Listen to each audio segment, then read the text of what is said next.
నేనండి మీ శివరాజ్ మాస్టర్ని. ఈ రోజు మనం ఈ ప్రాబ్లంతో ముందుకు వచ్చాం. ఇటువంటి ప్రాబ్లంలో గతంలో మనం షార్ట్స్ రూపంలో చేయడం జరిగింది. ఇక్కడ ఈ ప్లస్ ప్లేస్ లో ఇంటూలు ఉంటే అక్కడ ఏ నెంబర్ ఉంటే ఆ నెంబర్ ఆన్సర్, ఎప్పుడు ఇన్ఫినిటీ టైమ్స్ ఉంటాయి.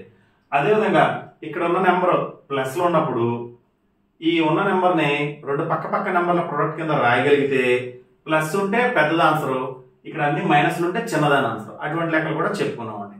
సరే, ఇప్పుడు మోడల్ ఏంటంటే ఇక్కడ ఉన్న నెంబర్ ని మనం రెండు పక్క నెంబర్ల ప్రొడక్ట్ కింద రాయలేం. మరి ఇలాంటి ప్రాబ్లమ్స్ వచ్చినప్పుడు మనం ఏం చేయాలి? ఏం పర్వాలేదండి, మనకి డైరెక్ట్ ఫార్ములా ఉంది.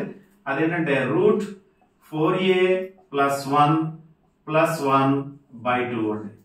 ఇగో ఈ ప్లస్ అక్కడ పెట్టాం మేడం. అదే ఇదే ప్రాబ్లంలో ఇక్కడ మైనస్లు ఉన్నాయనుకోండి, అప్పుడు ఇక్కడ మైనస్ వస్తుంది.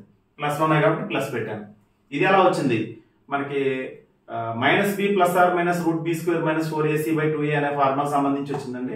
మీరు ఏమవుతుంది, మీరు డైరెక్ట్ గా ఫార్ములా గుర్తుపెట్టుకోండి. √4a + 1 + 1/2. ఇక్కడ ఏ అంటే ఏంటి? ఇచ్చిన ప్రాబ్లం లో రూట్ లో ఉన్నటువంటి వాల్యూ 15 కాబట్టి 15 పెట్టేశారు అనుకోండి.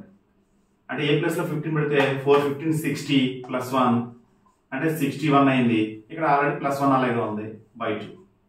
This is the answer. ఇదే లెక్క ఈ ప్లస్ ప్లేస్ లో మైనస్లు ఇస్తే,